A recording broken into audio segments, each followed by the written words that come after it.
Мой сегодняшний герой не имеет таких громких званий, как олимпийский чемпион, чемпион мира, чемпион Европы. Но он имеет народную любовь.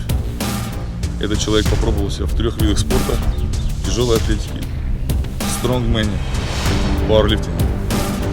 И на мой взгляд со стороны, он всегда выступал и побеждал не благодаря, а вопреки ситуации и отношению к нему чиновников и спорта.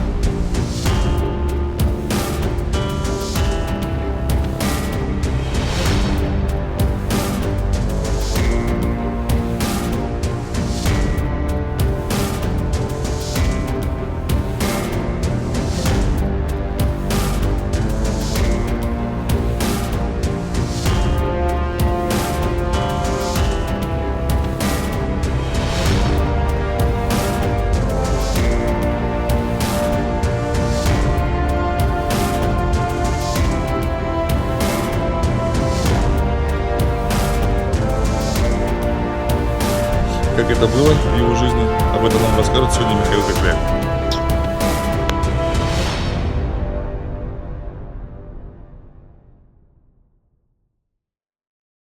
Давай. Да, наговаривай, Да, я потому что нарежу. Ты знаю. сам говори, потом, если по памяти вспомнишь, там хуйню сказал, не надо ставить, просто скажешь, что даешь. Да, постараем качественно постараемся. Ну что, вот это всеми любимое лицо. Немножко Лицо, блин. заплывшее. Мишаня, первый вопрос. Почему мы с тобой так долго пытались встретиться? Что люди не понимали, негодовали, пообещали хрен знает когда, и что-то все тянули. Вот ты ответь. Ну, потому что я думал, что надо было так как-то, чтобы появился вот вообще такой голод у людей. Когда? Потому что постоянно пишут.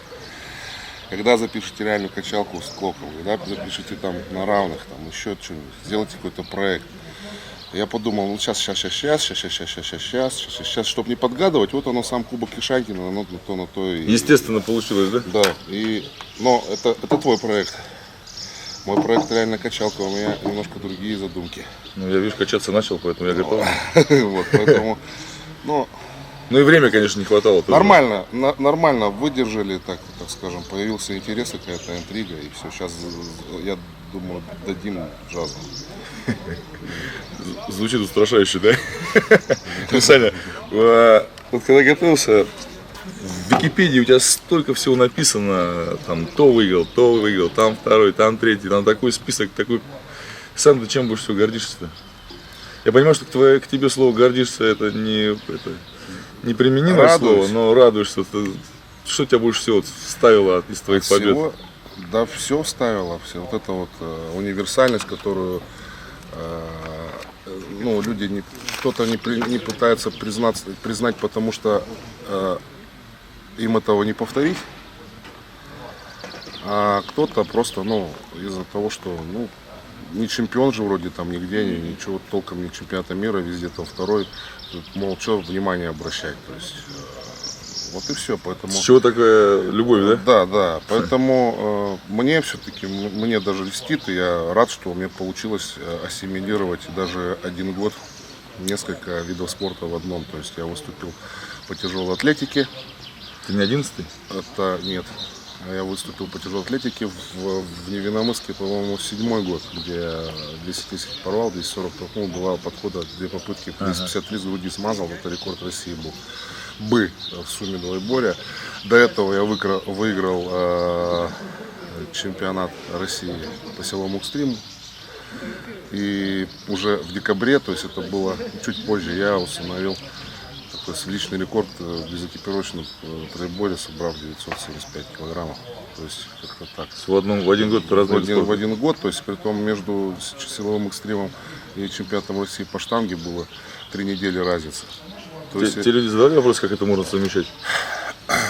Ну как совмещать? Просто штангу это не убираешь, а пауэрлифтинг это профильная база тяжелоатлетическая. Поэтому у меня особо не сильный присед по сравнению всех. Да, Кокляева приседа нет, у меня и жима нет, и приседа нет. Да, жим-то меня очень удивляет. Тяга есть и все. То есть тяга была с детства. Вот и все.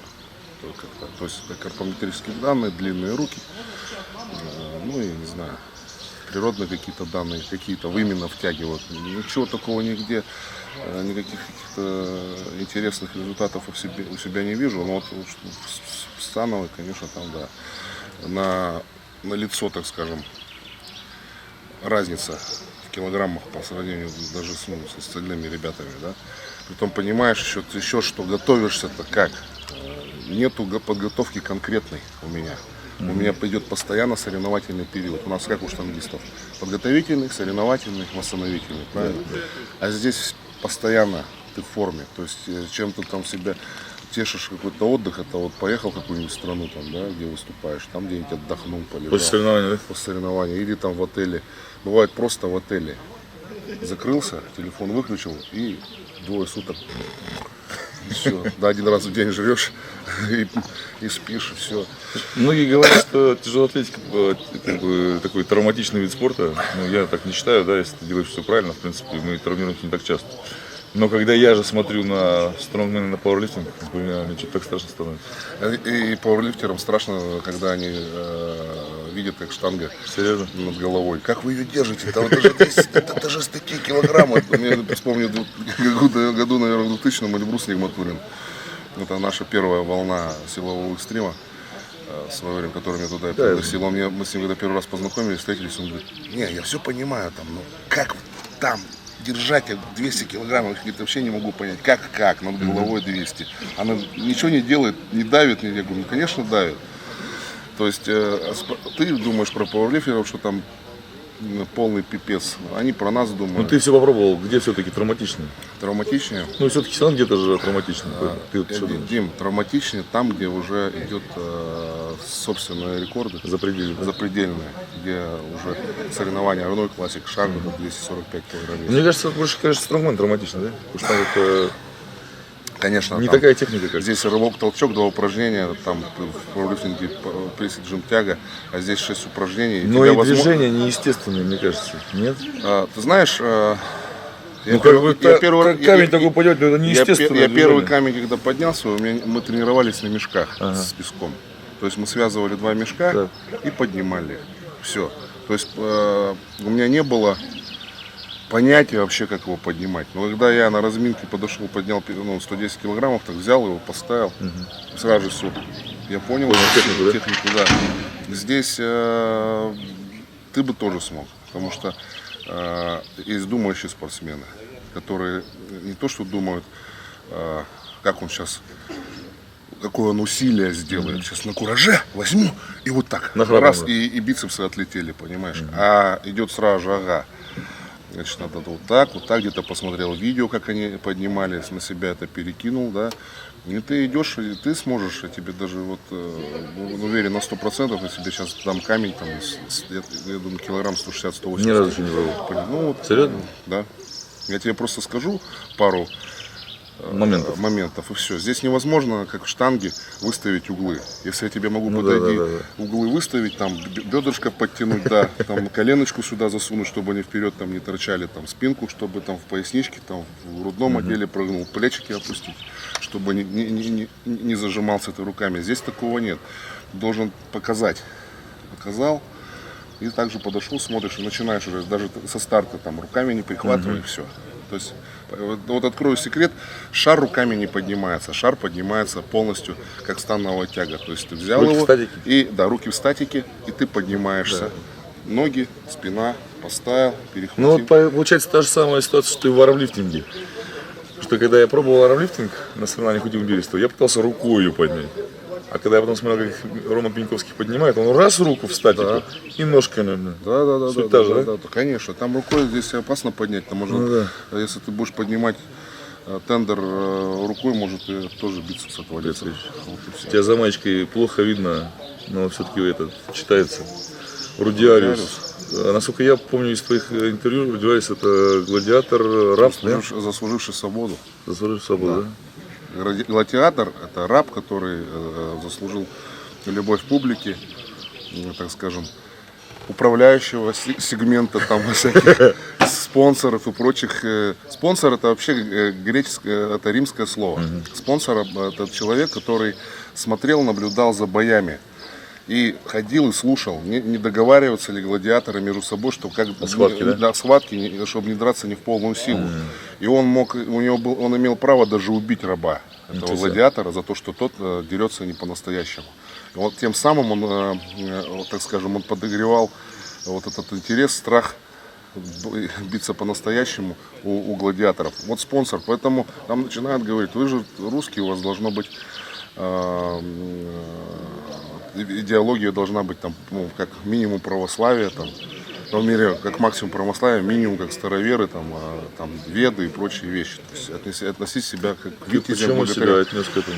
А я себя отнес к тому, что человек, я не сдался в этом мире, я понимаю, что я в этом мире ничего изменить не смогу, так как я хотел бы видеть этот мир.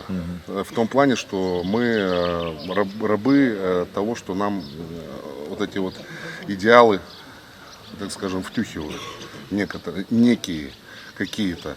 То есть этот мир уже построен, и нас точно ведут от рождения потихонечку. Вначале мы в коммунистической стране родились, нам говорили делать вот так, сейчас капиталистическая нам говорят делать вот так. Нас ведут. Посмотри, все слова римские: адвокат, прокурор, конституция, спонсор, нотариус.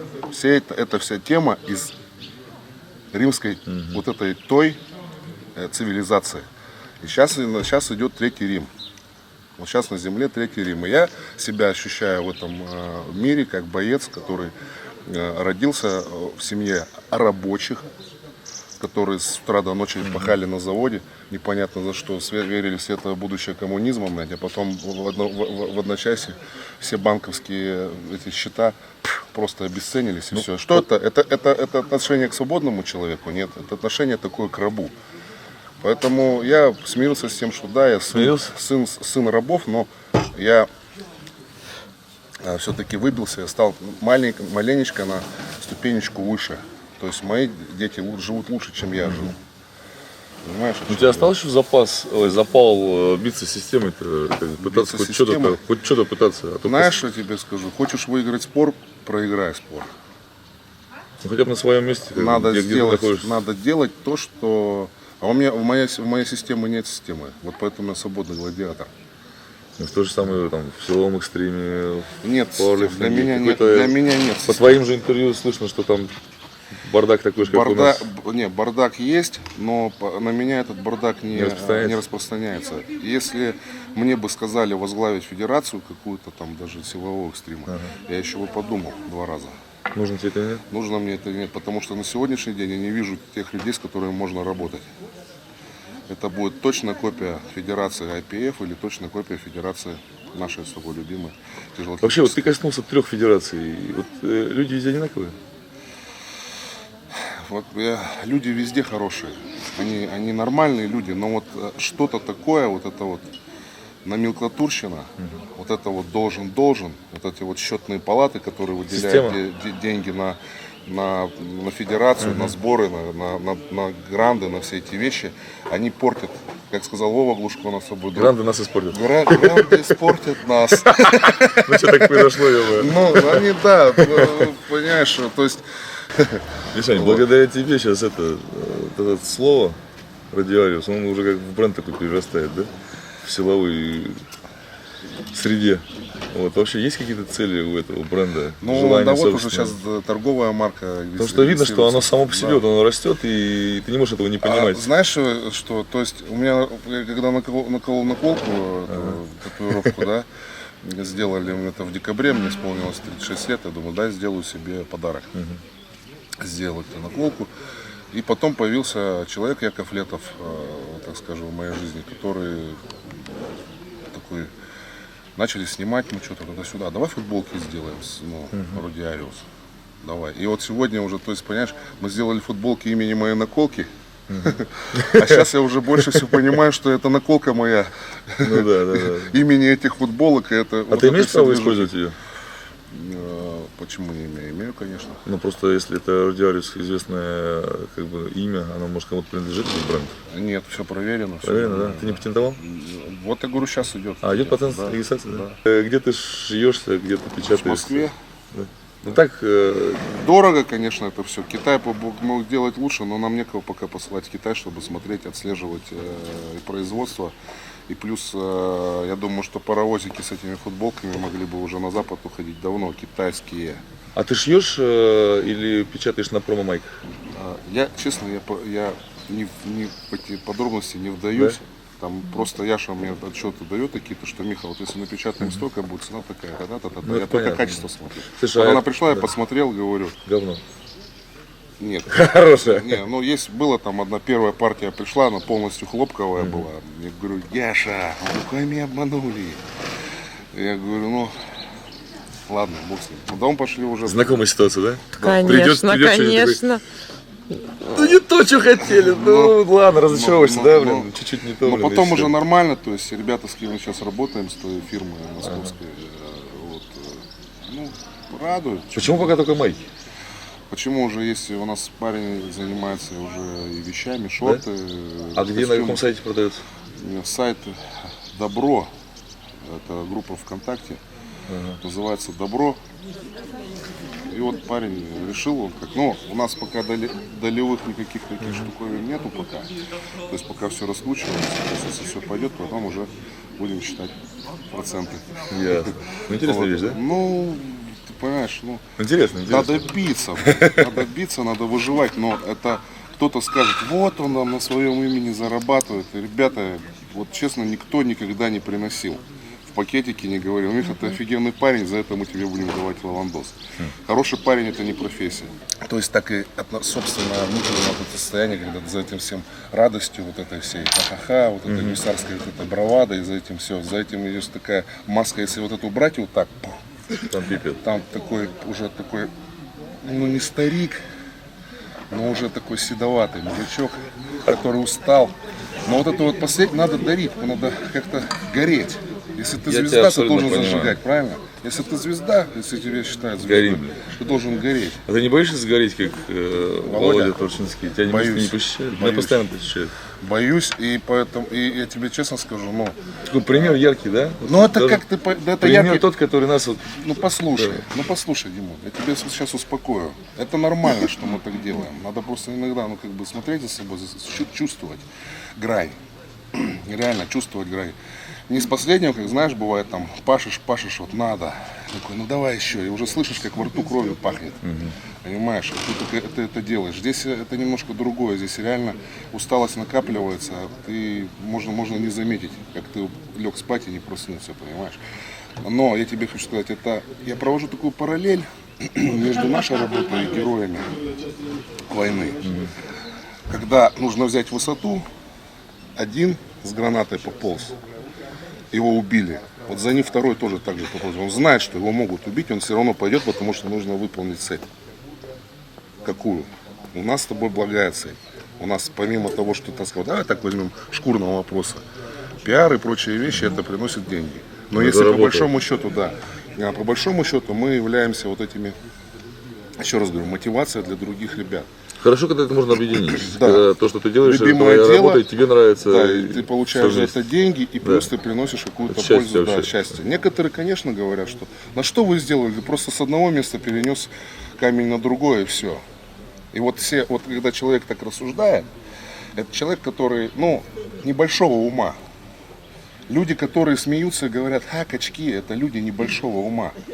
Это, понимаешь, даже у них будет IQ 120, если он сказал, вы занимаетесь тем, что надо, это люди, еще раз говорю, это умные, но тупые люди. Да, можно и к заводчанину Понимаешь? какому-нибудь относиться не Конечно, серьезно. да. Заводчанин. Да. Ну, У каждый станка свой- стоит, да. каждый Вот свое это, дело вот делает. смотри, он Абрамович какой молодец. Да, все соотношение. Поэтому я говорю о том, что наш с тобой труд все-таки это труд реально. Это любой перелет, любое общение. Плюс еще все нужно подкреплять результатом, понимаешь? То есть, Постоянно. как Акляева 110 килограмм, я думаю, воспринимать не будут. Мишаня, многие почему-то считают, что у нас с тобой плохие отношения. И я, в принципе, никогда об этом не задумывался, да, потому что мы с тобой сколько лет не виделись, сколько лет каких-то у нас взаимоотношений вообще не было, да. Я как-то уже забыл, что там было на сборах и так далее. Вот, может быть, что ты был, хотел вспомнить, я не смог. Но вчера на семинаре что-то у тебя проскользнуло вот что-то в мой адрес, и я хотел бы все-таки услышать. Сейчас находится в этой студии, скажем так, два человека, выходцы из тяжелой атлетики, которые стали очень медийно популярны. Да? Дмитрий Клоков, ты.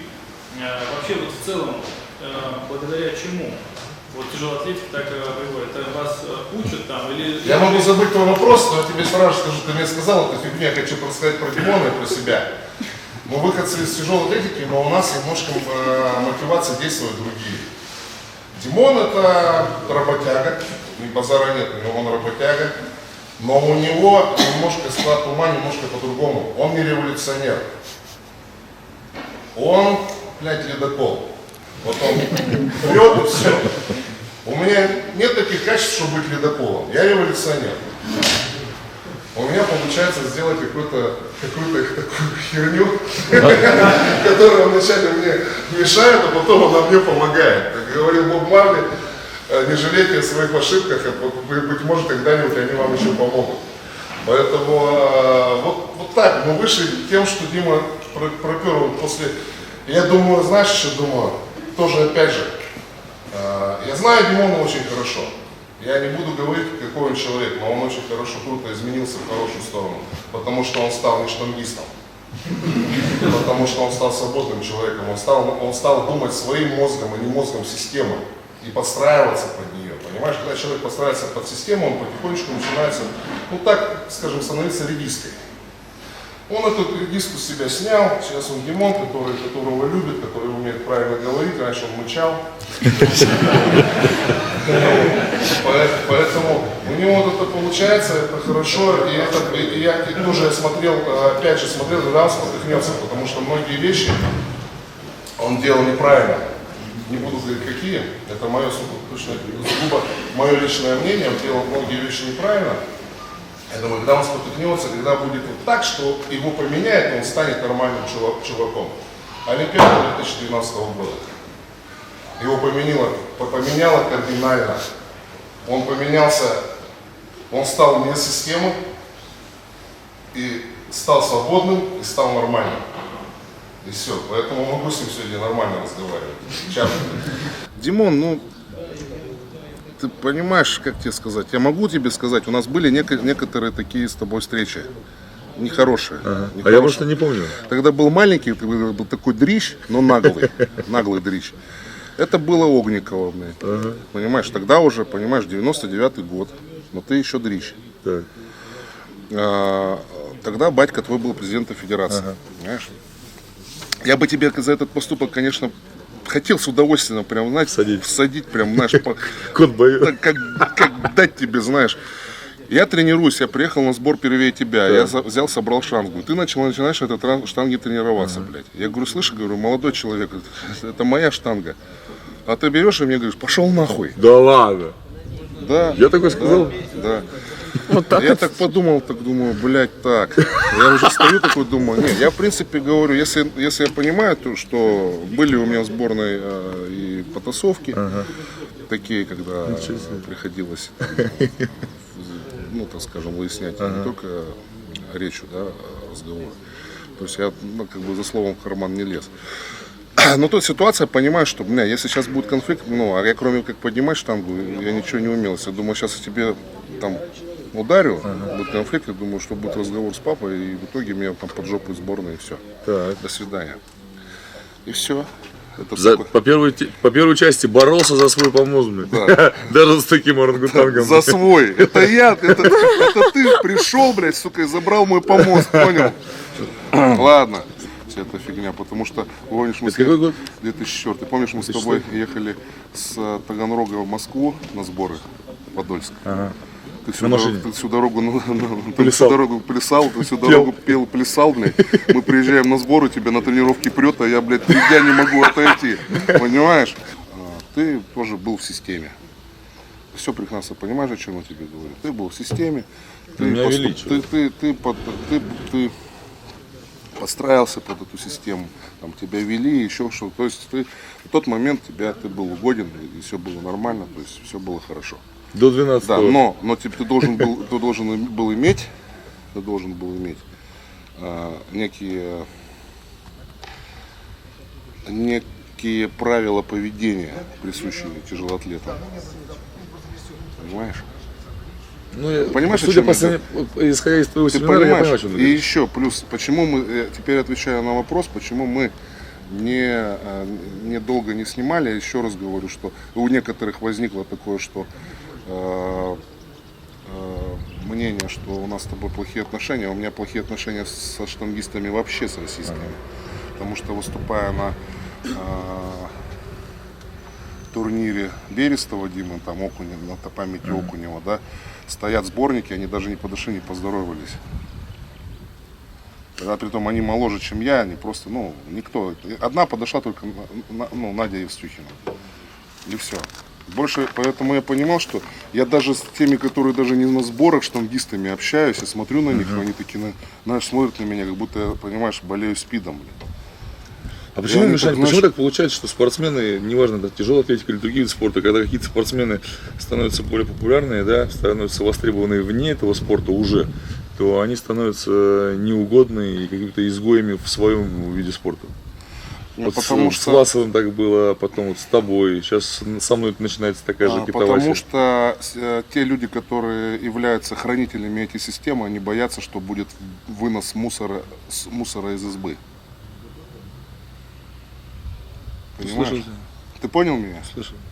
Вот и А всё. нам же это не надо особо. Вот и все. Да, блядь, если мы вынесли весь мусор из избы, я думаю, блядь, ребята бы Не, весь-то, да. с тяжелой атлетикой, которые сейчас пришли с юными глазами в штангу. Я хочу быть таким, как Клоков, я хочу быть таким, как Кокляев, я хочу быть таким, как Аптеухадов. Они бы, если все узнали, хотя, ты знаешь, тем, кому 16, 17, 18 лет, им что в лоб, что по лбу, говори, не говори, бесполезно. Они переходный возраст, они уверены в себе, понимаешь. Такой армейский возраст, когда говорят: ура, вперед за родину, и все, ура, побежали. Слушай, мне все равно некоторые моменты не дают покоя, то, что творится, поэтому я как бы не все сдерживаю, да. Иногда я даже и говорю, потому что я что-то не могу спокойно сидеть просто так. Ты нормально, спокойно сидишь? Я спокойно сижу. Я вчера на семинаре сказал, что спорт такая субкультура, которую не нужно, чтобы она проникала в тебя конкретно. И я такой понял, что спорт — это хорошая вещь, но относительно, говорю, жизни это такая субкультура, где можно и нужно прощать обиды и предательство. И когда это понял, мне стало легче жить на самом деле. Этого простил, ну потому что, ну реально, ну это же не боевые действия, не военные, это же не она от меня ушла к нему, а это просто спорт. Тут не пустили, тут под контроль поставили, тут обозвали, блядь, тут с кем мы, извиняюсь, память и водку пили, назвал, блядь, человека номером один врагом тяжелой атлетики, да? Вот он камеру сидит, сейчас снимает. Дима Клоков, не буду говорить, кто его назвал. И так начинаешь думать, да, господи, знаешь, если человек про меня тоже плохо говорит, да это ну и фиг с ним. Тот, ну и фиг с ним. Потому что это не те вещи, не те конфликты, на которых нужно, как камни, как обиду, злобу, какие-то выводы носить в себе. Это дохера делов. Понимаешь, ты должен себя любить, у тебя должно быть, так скажем, чувство такое собственного достоинства. Понимаешь, это носить вот эти все какашки, да, которые связаны со спортом, это, понимаешь, это себя не уважать. Нужно смотреть на все вот так. Ну и похуй. Понимаешь? Ты так делаешь, да? Да, то есть я уже и на Давида Адамовича не обижаюсь. Мне легче сказать, что я виноват, и все. Я когда говорю, что я виноват, мне реально становится легче. Лучше вот себя, я говорю, хочешь выиграть спор, проиграй спор. И я на себя вот беру эту, знаешь, даже спорить ничего не. У каждого своя правда. И Давид Адамович тот человек, про которого нужно говорить плохо, и зачастую какие-то вещи, которые он делал неправильно, вообще не оглашать. Человек в свое время выиграл Олимпийские игры, 63 мировых рекорда, ему можно прощать такие вещи, понимаешь. Вот и всё. Мишаня, ты говорил, что никогда себя не чувствовал по-настоящему штангистом, даже при своих 210 в рывке и 250 в толчке. Почему так? Не знаю, как-то, ну, общаясь даже с там со штангистами другими, я как-то так смотрел, так, знаешь, как-то не о том что-то все, понимаешь, не о том, понимаешь. Я был штангистом тогда, когда я знал наизусть все результаты 92-го, 93-го, 94-го года, журнал «Олимпия», знал все фамилии, я знал, в каком году кто сколько поднял, у меня была энциклопедия целая в голове. Вот тогда, когда уже я перестал на это обращать внимание перестал тогда, когда получил баранку в 2002 году на чемпионате Европы, когда я уже понял суть вопроса, что нельзя шкурку портить зверю, то есть себе. Ты должен быть безупречен для того, чтобы на тебя потом делали ставку. Эта система на тебя делала ставку, что вот эта лошадка, она добежит до финиша при любых обстоятельствах. Ну вот то было Женька Чикишин, я просто профессионал. Я ему всегда завидовал в том плане, что реально такой золотой мальчик, который приносил стране медали. Поэтому на него постоянно делали ставки. И когда я понял, что отсутствие спортивной системы в спорте это нормально, и это никогда не справится, я перестал быть штангистом. Мишань, но если мы вспомним 99-й год, как только Академия открылась, то Давид Адамович Ригерт, мне казалось, что именно на тебя ставку тогда делал. Потому что это все было на моих глазах, и я помню, как после ужина вы постоянно тренировались вместе. Вообще скажу про Академию Ригерта, хочу сказать спасибо твоему отцу, Вячеславу Ивановичу Клокову, за то, что я даже с женой говорю, Оксана, Академию Ригерта Вячеслав Иванович Клоков сделал так, чтобы мы с тобой познакомились. Я кто тебя нахер забрал в Челябинск. Вот все. Я с Академии я выжил две полезных вещи. Самая главная полезная вещь, самая лучшая в моей жизни, ну как не вещь, а существо, это жена. Раз. Ее семья, конечно, вкупе, это золотые люди. Два. И второе, конкретно второе, это мастер спорта международного класса в 20 лет. Там ты сюда, да? Когда 20 лет я поднял, я был самым молодым супертяжеловесом, мастер спорта международного класса новой России, так сказать. Но все-таки про Давида Адамовича. А по Адамычу, получилось так, что мы распались не потому, что у него родилась ко мне антипатия. Мы расстались с ним из-за того, что так получилось, что однажды мы приехали высокопоставленные военные люди в академию, и Давид Адамович уже как в качестве старшего наставника, потому что и Александр Михайлович Скольников, и Александр Исаевич Мусаев, и Игорь Борисович, они были рады, потому что за мной присматривали великий человек, легенда тяжелой атлетики. И все понимали, что это к чему-то приведет. Это привело к тому, что я с одного захода, с первой попытки выплыть на мастера спорта международного класса перевыполнил его на 7 килограммов. Это была сказка просто. Я мало того, что у меня висели и висят в зале фотографии с Давидом Адамовичем, я читал про него очень много из книг. Именно вот это, конечно, подкупало. То есть, когда тебе тот, о ком ты читал, тот, кем ты восхищался, взялся именно за тебя. Я ему напоминал Александра Гуняшева, который понимал, что из меня может что-то получиться. Получилась банальная несостыковка просто. И банальная такая тема, когда человеческие амбиции чужие. Я скажу, я был неправ. И сегодня понимаю, что так и делать не надо. Давид Адамович предложил, эти генералы захотели меня взять себе в армию, в училище авиационное, или институт авиационный ростовский, РАО, по-моему, ростовский, авиационное училище, по-моему, авиационное, честно не помню. Чтобы я представлял их, они на следующий день, поехали, есть такой район в Ростове, называется Темирняк. Темирник? Темирник, где они пришли, мне показали мою однокомнатную квартиру сразу же. Ага.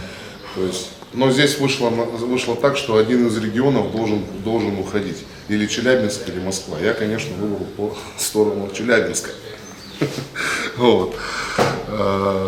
Понятно, что Александр Михайлович, получается, Скольников, он был с хотя я его бы писал все равно тренером, но понятно, чтобы он ничего, никаких денег за меня ничего бы не получал. Получается, что я его предавал. Получался второй регион Ростовская область. И самое главное, что я предавал Султана Османовича Каракотова и Царство Небесное Манжоса Георгия Николаевича, потому что я представлял тогда вооруженные силы, ракетные войска стратегического назначения. Мне оставалось дослужить полгода. Вот. И вот этот такой шкурный вопрос меня, в принципе, испортил. Ну и они, понятно, что они тоже были, я думаю, разочарованы, мало так сказать. И получилось так, что всем сказали химичить, все химичили, но понимали только меня и Рому Мещерякова. Вот. Зачем Ромку поймали, я так и не понял ни хера. Понятно, что накосячил я, и нужна была какая-то, может, такая публичная, наверное, порка, чтобы я, поступил так сильно жестко. Получается, я перекинул, взял себе в сторону, что-то нужно получить, да, и от этого спорта. Ну, что, молодой был, мне было 20 лет, и при том я Давид Адамович, который смотришь на него, он говорит: Миша, надо, это выгодно. Я говорю, а армия, там Кунцево, как с этим-то, из этого выходить, как вопрос-то решать? И он говорит: я с Сашей поговорил, со Сконников, а по поводу армии, перехода с РВСН в летчики на уровне штаба будет разговор, поэтому ты не переживай, все тебе переведу. Ну, все это случилось, вот как раз меня перевели, и может, месяца два я был, так скажем, в фаворе в таком, а потом как-то раз так хлоп, и плюс какие-то произошли переделы опять в федерации. Давид Адамович снял с себя полномочия главного тренера, то есть и вместе с этими полномочиями слился и я. Плюс еще, я думаю, почему с Давидом Адамовичем получились такие вещи, что Давид Адамович очень хорошо относился к моей будущей жене. Она работала на этой базе, он называл ее дочкой. Я даже больше скажу, крестная мама моего Миши, Надежда Ригерт. Вот. В итоге вот имеем, что имеем. Кто-то где-то что-то сказал, какие-то обиды, недоговорки, кто-то кому-то что-то донес, где-то преувеличил, где-то приукрасил. В итоге появилось вот это, появилось так, что то, что мы имеем. То есть, когда я выходил на помост, когда было все хорошо, мне говорили в спину: давай, сынок, ты можешь, и я мог. А когда я шел поднимать рекорд России, такой в толчке там личный рекорд, а если бы поднимал, то рекорд в сумме двоеборья был. То есть человек ничего не говорил вообще, он просто смотрел, как я не смогу ее поднять. Но еще раз говорю, я не обижаюсь, потому что все прекрасно понимаю. Я все прекрасно понимаю. Это, как говорится, не мы такие, жизнь такая. Вот и все. И плюс я еще говорю, почему возвращусь насчет жены. Я еще оттуда, еще из Таганрога, забрал хорошего, во-первых, человека во всех отношениях. Человека, который верный, как не знаю кто, наверное, как. Говорят, что лебеди однолюбы, да? Говорят, киты однолюбы, наверное, как и кит. Она очень верная, очень грамотная, добрый человек. И, наверное, во-вторых, она была хороший сотрудник. Она уже потом, ее повысили с официантки до заведующего производством. От чего я тоже начал потом нос набирать хорошо. Когда сеяли красную, я ел черную. Ну, чуть позже. У всех второй ужин был с пирожками, а у меня с икрой и шоколадками. Ты сейчас вообще следишь за нынешней сборной? Конечно, слежу. Я слежу, так скажем, за интересными людьми. За неинтересными я не слежу. Кто для тебя сейчас интересен в сборной? Ловчев, Албегов, Ступятников. И, честно, при всем уважении к 105-й категории, самые интересные 105-ники кончились. Именно это ты, Димон, и Акаев. А что в том понимании интересное? Интересное? Но ты смотришь вот на человека, видишь в нем, что это, ну, мало того, что альфач, да, во-вторых, видно, что человек понимает, что происходит. Четко отдает себе отчет, что происходит, он понимает, что это система, что в этой системе на букву «Б» нужно постараться как-то остаться человеком и показать, что ты свободный. Понимаешь? Вот и все. А так остальное все, я не хочу называть громкие такие вещи, сказать, как кто. Но остальные реально ведомые, все. При всем к ним уважении, пацаны. Я говорю так, потому что я тоже поднимал штангу. Если бы я нихуя не поднимал, бы я бы молчал. Но я понимал, ну, даже больше, чем некоторые из вас. Поэтому могу точно сказать, что ведомые даже, может, не от того, что у них такой склад характера, что нужно подстроиться, а ведомые, наверное, от того, что, ну, от природы такие, от природы, от рождения. Вот и все, просто, ну, хоп, и они как пазлик такие, раз в систему это устроились. Их так за ручку ведут, говорят, химич, не химич, сдавай, не сдавай, приедь на сбор, уедь со сбора. То есть вот так люди приходят, уходят, там поднял, не поднял, и как-то все так тихо, потихонечку, он так побыл, и его нету. Нет фамилии, нет имен. Побыл, нету. Интересны были Перепеченов, интересны были Шишляников, интересны были Ивановский Слава, интересны были Ромка Мещеряков. Такие харизма, душа такая, знаешь, не золотые, да, Перепеченов не золотой парень, но я его помню как человека, который был такой зажигалка. Вот таких людей, за такими людьми я наблюдал. Ну вот сейчас я честно скажу, ну кого вот сейчас вот если взять вот так, кого в сборной можно взять вот такого и назвать альфачом? Албегов, Ловчев. Ну, при всем уважении к Чингизу, нет. Ты при разных был руководителях. Сейчас ты разбираешься в том, что происходит? Только при моем отце? Время был. Пархоменко. Лучше нет. Я тебе не льщу, потому что, ну, при твоем бате меня и убрали. В принципе, прошло немного времени, и батю убрали твоего. Но это было золотое. Я как в силовом экстриме попал в золотую эру силового экстрима, выдернул из нее лучшее. Да? Так и в штанге для себя, 99-й год, во-первых, она меня выдернула с улицы, когда меня вызвали, спасибо отцу, который 100 пудов уверен был, что он составлял эти списки. Кокляева, давай, нормальный пацан. Ну, у меня с ним нормальные отношения. Он мне вчера написал: Дима, Миша был в Абрау-Дюрсо? Я говорю, был. А вы с ним записали на равных? Я говорю, нет, времени нет. Мне говорит, блин, как жалко. Вот поэтому сегодня... Иванович, я вам передаю привет. Спасибо за то, что вы эту базу сделали. И она для меня была судьбоносная со всех сторон. Я, так скажем, тогда на ней мне прошла жизнь целая. Какой-то мир родился, вспыхнул, так умер. Потом и частичка так осталась вот это в виде жены моей, она как феникс вот сейчас меня спасает. Но это вот благодаря вашей базе. Ну и, конечно, слава Богу за все, как говорится. И с Божьей помощью наверняка так все. И у вас получилось там все это устроить. Он тоже благодарен, что и Лена оттуда, и Настя там родилась. То есть, ну, было не зря все сделано. Тагил, Таганрог это такой, да, такой для нас, для тебя, для меня как-то у нас. А для Диманова, а для Шишляникова, а для Перепеченова. Ну да. Там да, для многих сборников это счастливый город. Да, баб набрали себе самых лучших, наверное, забрали оттуда, выгребли последнее, да. Вот, так же нормально все. Я сейчас вспоминаю уже, нет такого, знаешь, бывало, тренируешься, вот даже уже какое-то время прошло, я уже когда не в сборной был.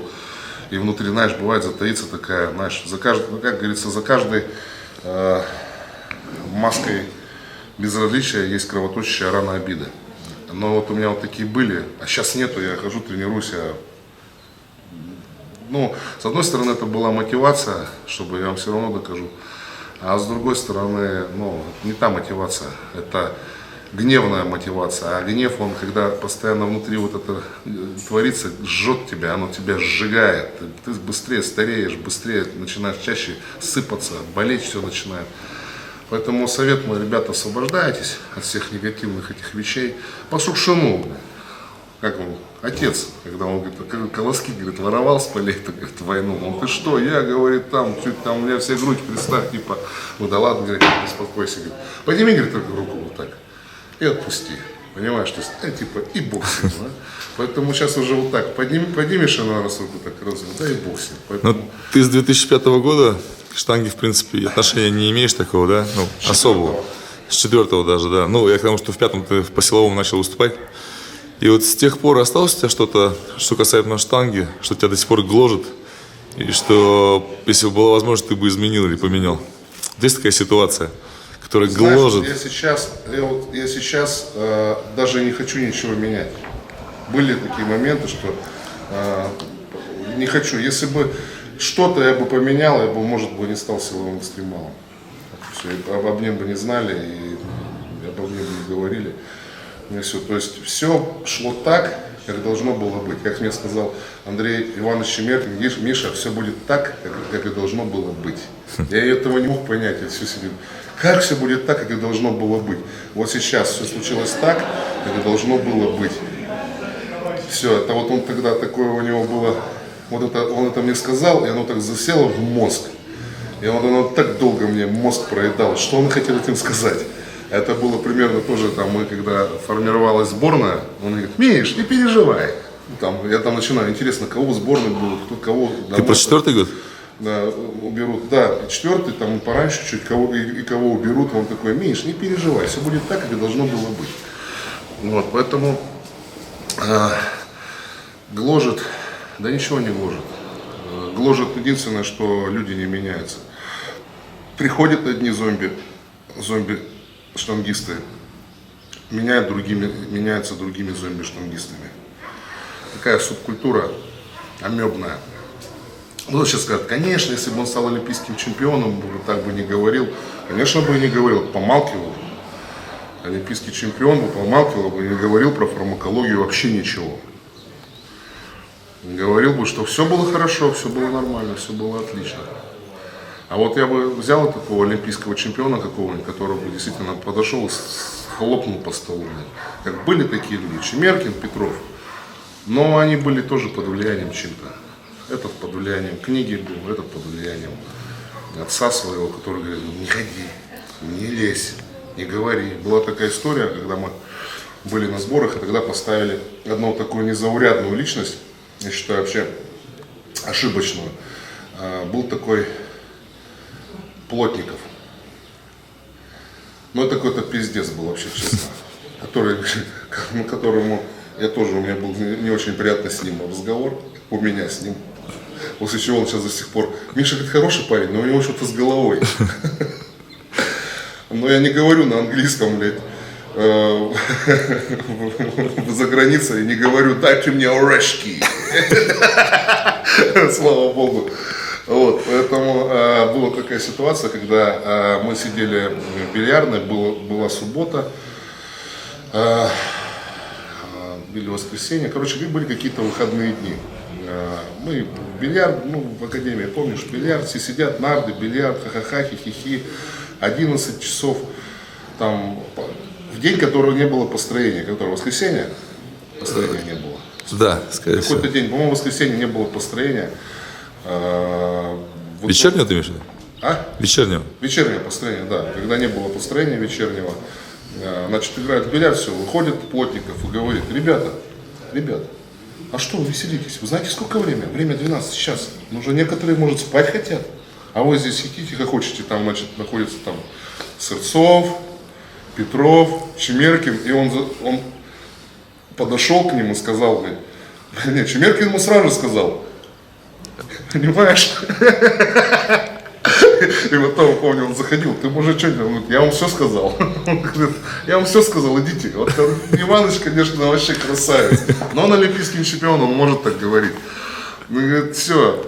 И в итоге мы собираемся с пацанами и говорим, ну что, надо петицию писать. Петицию писать на имя тогда еще... Что-то я помню, как это было, Ну, Лажа. батька был еще тогда. Так. По-моему, нет. Короче, я не помню, какой это год. Ну, Плотников был 2000-й, прямой, бать. 2000 год. Перед Сиднеем. Еще батька был. Перед Сиднеем. И твой батька был, да. Вот. И, значит, мы пишем, все пишем. И я помню, что не писали те, кто служили под его руководством в армии. Это Серега Флерко, Леха, Бортков, Леха Бортков, Матвеев, Машковец. Вот эти 4 не подписали, а потом подписали остальные, все подписали. Короче, это письмо отдали, и потом тренеров, короче, кто-то нагнул всех, забрали потом все, забрал потом Чигишев, еще кто-то, Женьки Шишляников забрал свою подпись, то есть отказались от всего. Осталось несколько подписей. Кто не забрал? Это Петров не забрал, не забрал Чемеркин, Сырцов, Перепеченов и я. Я как медведь в этом анекдоте, когда лось, лиса, волк и медведь попали в яму. Вот, проходит какое-то время, ну эти хищники говорят, лось, ну пора тебя, наверное, сожрать уже. Он говорит, мужики, ну давайте, говорит, жрите, говорит, но у меня, говорит, на заднице клеймо егеря поставили. И вот я не знаю, что там написано. Посмотрите, пожалуйста, поворачивайся к ним жопой. Те такие в темноте приближаются, начинают читать. Он берет как одним копытом, бам, волку, лисе, бам, медведю, бам, волк с медведем на глушняк, волк с лисой на глушняк, медведь вылетает из ямы такой, встает такой, репу чешет, блядь, куда я-то полез, я читать не умею, понимаешь?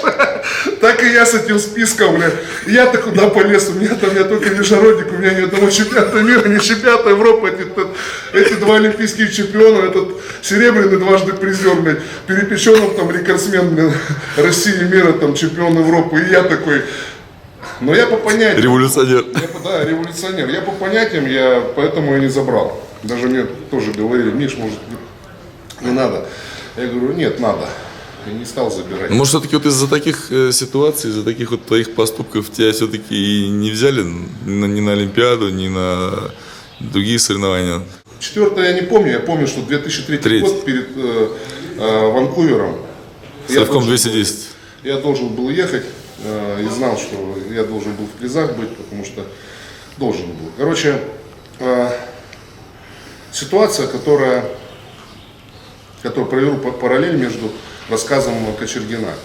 Значит, одна барышня рассказывает, как они в метро сидят, заходит какой-то пьяный в плаще, в хламину там детина, достает писюн из штанов и начинает ссать на дверь в метро.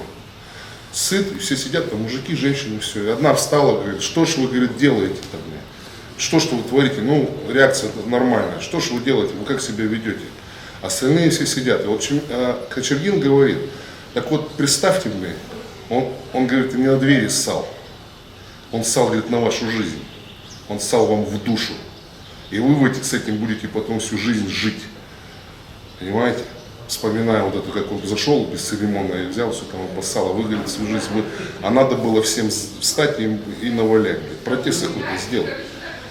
Поэтому я в тех ситуациях, понимаешь, почему так поступал, почему у меня было такое поведение.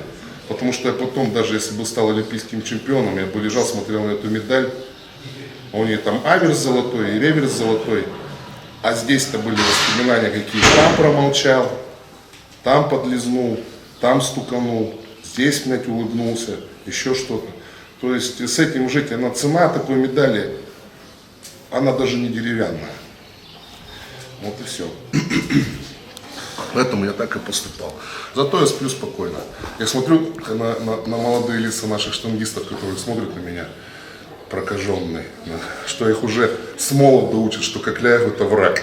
Понимаешь, с ним даже не здоровайся. Пример врага. А то вдруг через его пот к тебе метан, блядь, перейдет и тебя поймают на контроле. Блядь, стопудово такая хрень есть. С ним не ешь, с ним никуда не ходи. Понимаешь, да я как-то к этому отношусь, я как это, на всех смотрю на них, как на ущербных, а ущербных нужно жалеть. Вот все. При всем, пацаны, к вам извинения, я могу сказать это вам в лицо. Я даже хочу это вам сказать в лицо, вы сами просто не подходите и не предъявляете за этот базар. Мишань, в твоем интервью, на мой взгляд, на сегодняшний момент самое лучшее твое интервью «Железной студии», ты сказал, что в твои 36 лет, попадая в новую компанию для себя, тебе часто становится стыдно признаться тем, чем ты занимаешься. Сказать, что ты еще выступающий спортсмен, тягаешь железки и так далее. Почему так? Неужели это на самом деле так? Что такое 36? Да, ну что, да. И мне 32 уже. Мы с тобой разница у нас 4-5 лет. Ну, Димыч, ну как бы, как тебе сказать, для системы мы стары, ты понимаешь? Это да. Все, для системы мы стары, и мы сами, как у меня есть стих такой, помню, про Сидней сочинил. Как далеко Сидней, зато близка Олимпиада, 4 года срок, но только не для нас. Я до сих пор свою жизнь меряю циклами 4-годовыми. Серьезно? Да, даже не годами. И вот у меня уже этих 4-годовых циклов очень много накопилось. Я понимаю, что я уже стар. Я супер стар. Вот, поэтому, находясь среди других людей, стыдно говорить, чем я занимаюсь, потому что реально, ну, смотрят уже, парень-то не молодой, и поднимают железо, камни, шары, и, понимаешь, самое главное, что, когда мы начинаем общаться, они понимают, что, ну, у меня не совсем блин в голове, да.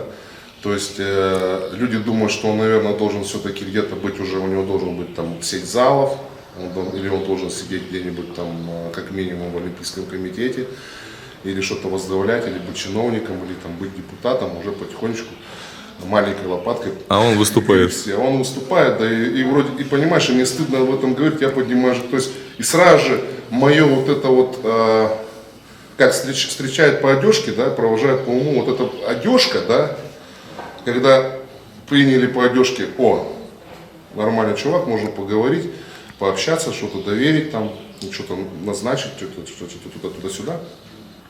И в конце, вот когда ты говоришь, потом говорят, а чем вы занимаетесь? Я поднимаю штангу, блядь. И все понимают, блядь. Качок. Но, ты понимаешь же, но общество, к сожалению, я еще раз говорю, мы живем по навязанным каким-то другими людьми там, целям, задачам, понятиям и правилам, понимаешь, то есть, ну вот качок и все. Конечно бы я там сказал, я занимаюсь ММА, вот недавно выиграл кто-то, а на какой вы версии выступаете? В UFC, понятно, что если ты выступаешь в UFC, там 250-300 тысяч долларов за первое место, и все такие, понимаешь? Друг. Да, друг. Или, допустим, а чем вы занимаетесь? Я-то в Гаем играю, там, за Калгари, за Анахайм. Все такие, да. Ну, то есть все понимают И разницу. все сразу же понимают разницу. Вот почему мне стыдно говорить иной раз, чем я занимаюсь. Это вот это занятие железом, это не статусность. Они статусности не придают. Статусности придают большие мышцы с наличием какого-то интеллекта. Только тогда тебя могут принять и к тебе относиться так, и побояться сказать тебе, что ты там тупой качок. Потому что реально можно не просто получить. Получить в харю это проще всего. Можно о себе самому знать много плохого. Потому что если человек видит в человеке, вот я могу видеть, если человек вот ко мне подойдет и скажет, это девушка. Когда девушка с силикованной грудью и такой губой потрогала меня, это у вас настоящее? Я говорю, я вас трогать не буду.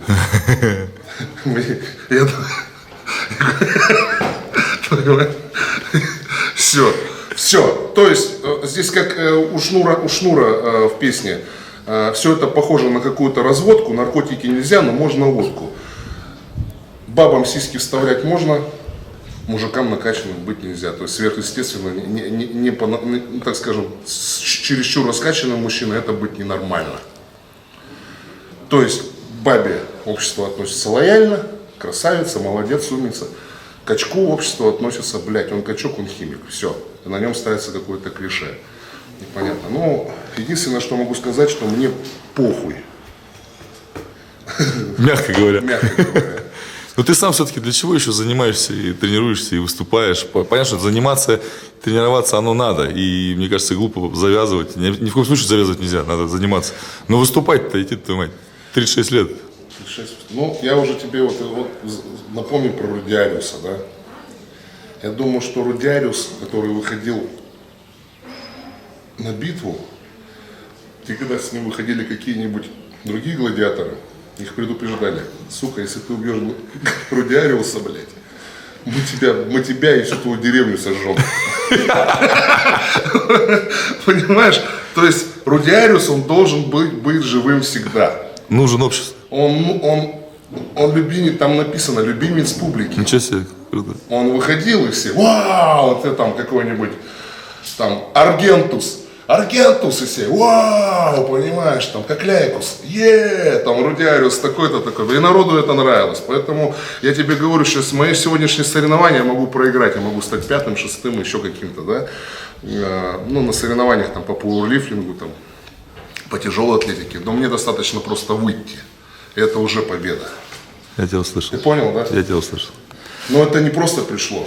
Это было заработано и штангой, и от 10 до 14, до 15 стартов в год, начиная с 2005 года по 2013, до травмы я выступал. У меня минимум 10 стартов в год было. То есть это каждый месяц выступления. А в чем вот секрет вот этой народной любви? Народной любви, в понятности. В доступности? В доступности, в понятности. Оно играет иногда мне не на руку, потому что многие начинают этим пользоваться. И в некоторых ситуациях, где нужно каких-то деньговых, люди так на меня смотрят: нет, с ним не надо, потому что он может не согласиться дать откат. Понимаешь? Потому что слишком он по правде живет, понимаешь? Вот. Но, как сказал один, написал: Михаил, блин, вы такой нормальный мужик, но вы, блядь, как Тайсон, он говорит, герой, вы легенда и трагедия одновременно. Но я себя считаю, по большому счету, ну как, состоявшимся для себя человеком, но я такой, если честно, неудачник, вот так по большому счету. Вот. Неудачник, потому что, не В спорте ты имеешь в виду? Вообще, как сказать, по жизни неудачник по жизни. Мне постоянно, но мне везет в том плане, что мне Господь посылает жену нормальную, хорошую, детей прекрасно, друзей, знакомит с такими людьми, как Володя Турчинский, царство небесное. Многие люди, которых, неизвестные для многих, там, Катя Майорская, Леша Щепановский, Володя Калинченко, Клюшев Саня. Вот такими людьми, где я живу, они меня оживляют, знаешь, и говорят тебе, безмолвно говоря: Миха, ты неудачник, ты классный, ты наш, мы тебя любим, понимаешь.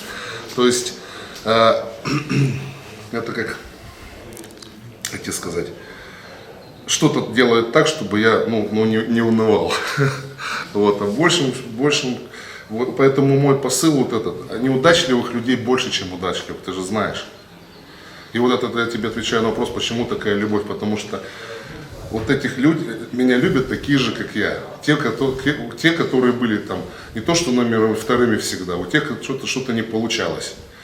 Но они смотрят меня, они видят, что несмотря на мои неудачи, я остаюсь в строю с улыбкой, принимаю любую беду или еще что-то. И это вселяет в людей надежду, и они какой-то, может быть, для себя берут, к примеру, урок, совет, не унывать. Но все-таки вот и любовь от этого, скорее. Вот с этой любовью народной все равно тебя все-таки как спортсмена гложет, что ты выступал на чемпионатах России, там, Европы, на мир ты не выступал. По штанге, потом на стронге ты там выступал, тоже очень много, да, там у тебя сколько, 5 или 6 Арнольд классиков, по пауэрлифтингу выступал, 8 Арнольд классиков.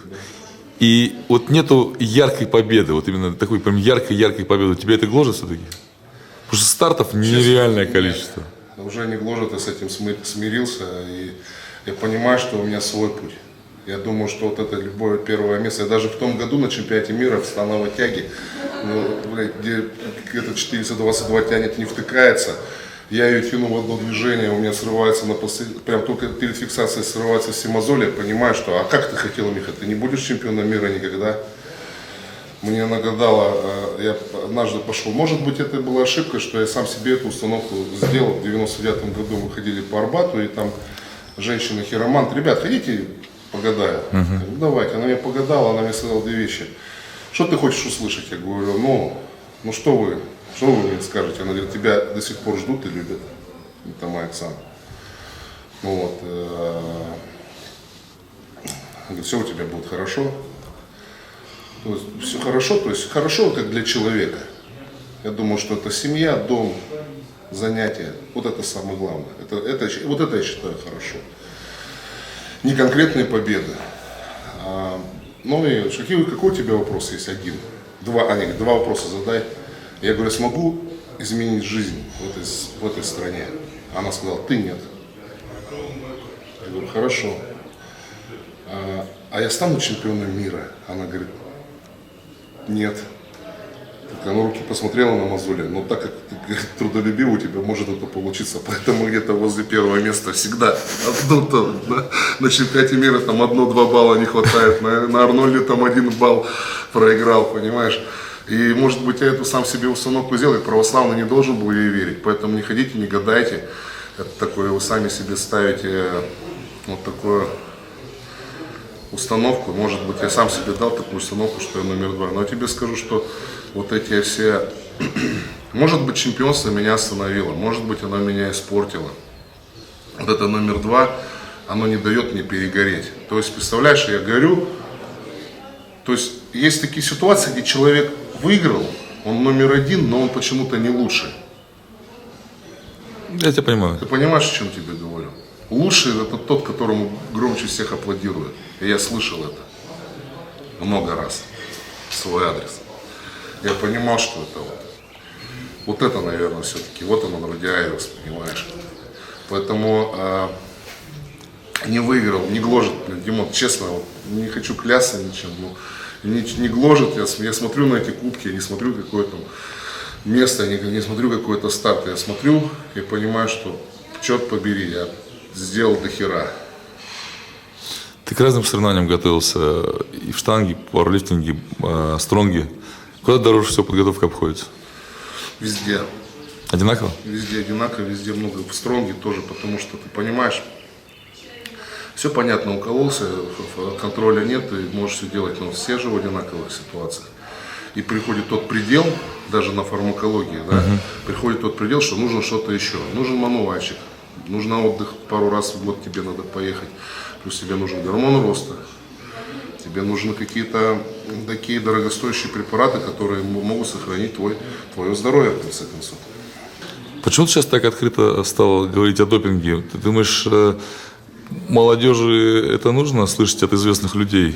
Ведь получается, если ты рассказываешь, если Мишка Кляев расскажет о том, что это можно, и рассказывает, как это нужно, то, в принципе, не боишься ты грех на себя взять, потому что то, что ты даешь информацию, это она подходит, может быть, тебе и еще твоим друзьям, но людей очень много.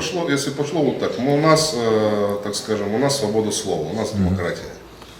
Ничего сверхъестественного, противозаконного я не говорю. У нас есть такая рэп-культура, где в открытую говорят об употреблении марихуаны. У нас есть культура, у нас есть Comedy Club, где в открытую говорят о употреблении кокаина. Да? Это все понимают, да?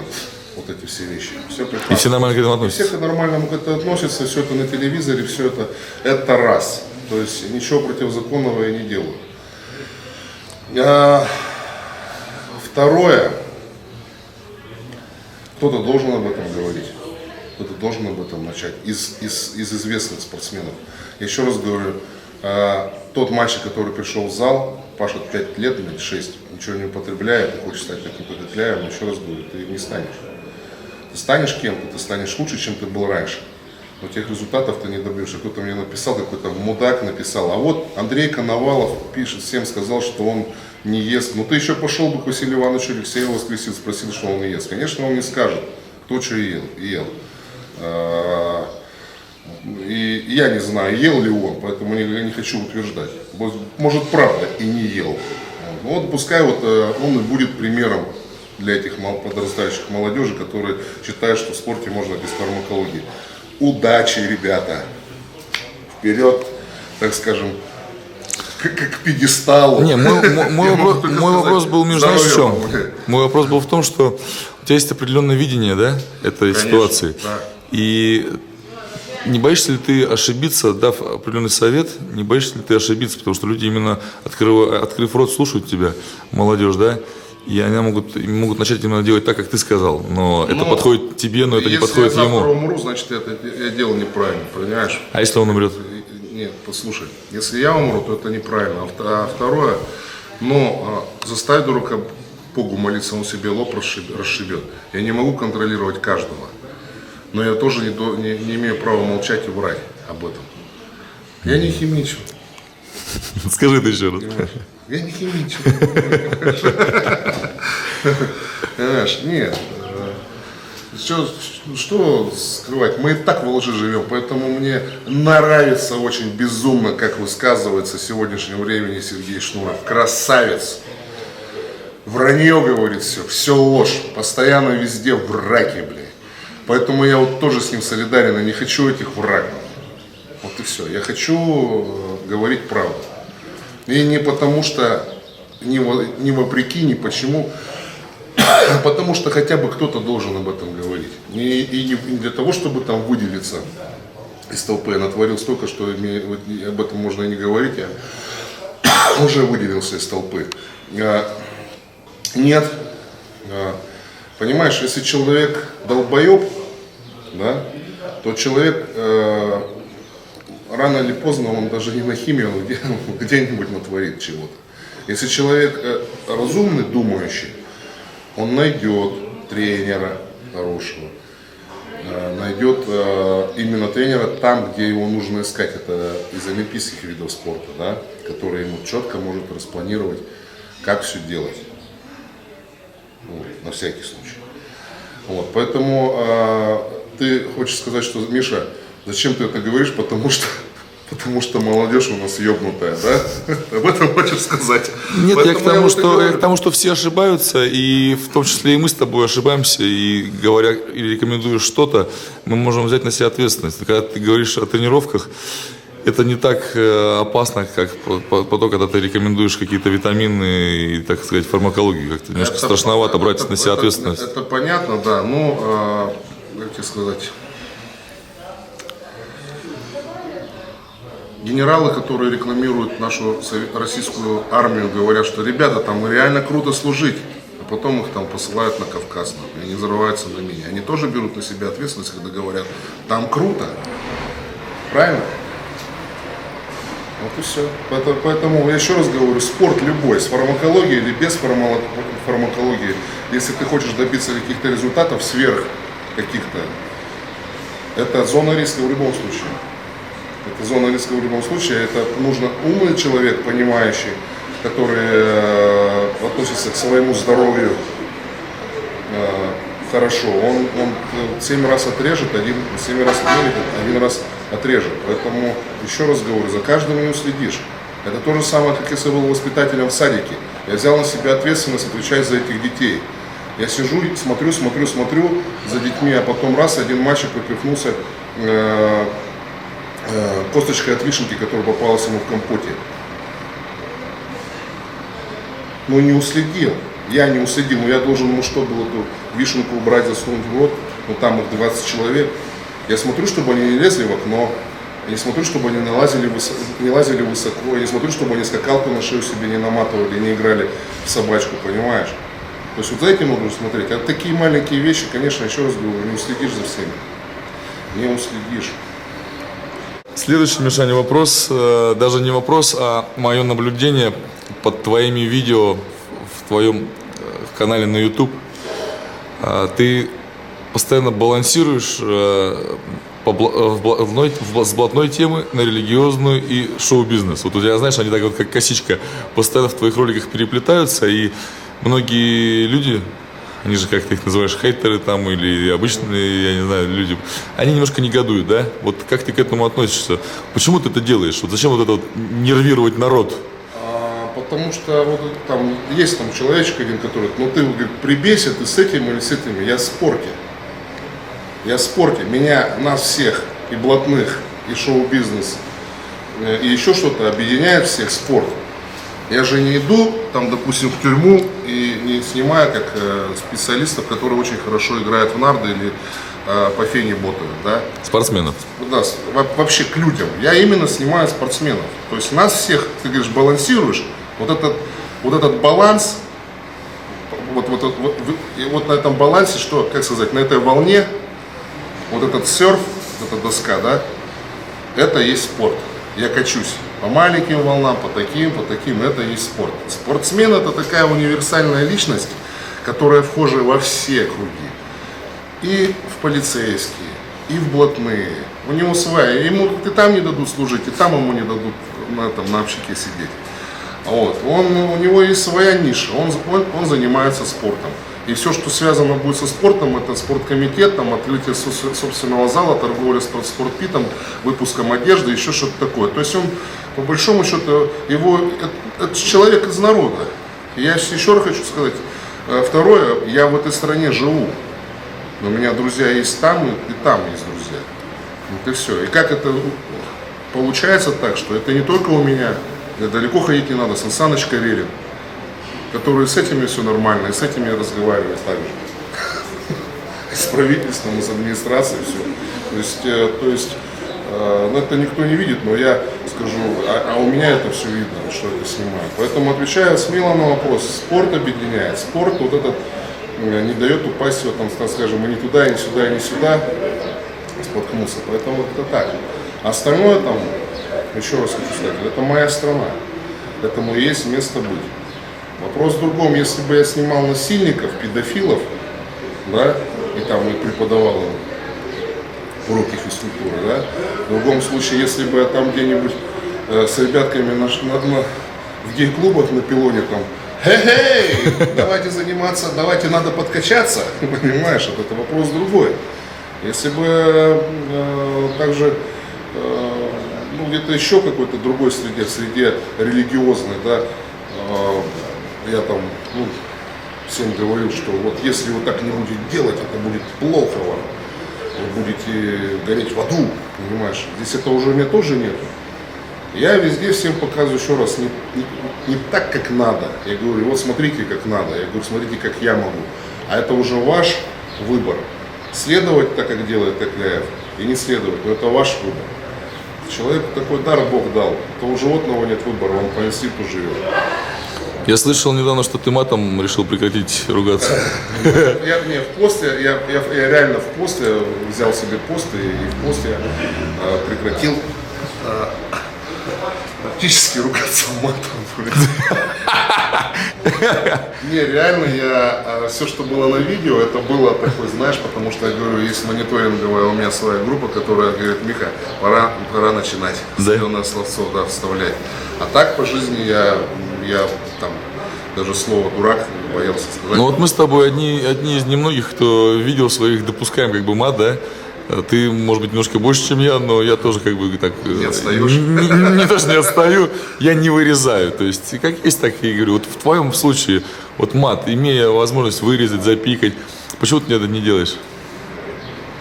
Не, я даже говорю, нужно запикать. Иногда Яша для этого говорю, Яша, нужно запикать. Говорит, нет, не надо, это неинтересно будет. Шоу-бизнес? Понимаешь, но, говорит, это неинтересно будет. Ну да, это такое шоу-бизнес, и еще раз говорю, что, оно немножко так, как на шатырь. Оно так, раз человек смотрит, хуй. Родное слово, да? Да. Раз, как будто на шатыря такой, опять начал смотреть, понимаешь? Ну, понимаешь, что я говорю? Вот в видео «Слова на ветер», да, ты там сказал, заплакав, не успел. Что ты имел в виду?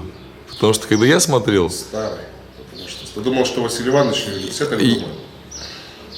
Что именно вот Что ты он не сказал? успел, что слишком поздно. Знаешь, когда мне 33 года как раз было, буквально на следующий, через 2 дня, 33 года исполнялось. И я понимал, что вот тот момент у меня был и здоровья много, и уже я мудрее стал, и уже, понимаешь, собралась хорошая компания вокруг меня, которая работала на меня. Понимаешь, но было уже слишком поздно, потому что я уже и взрослее стал, блядь, и не успел.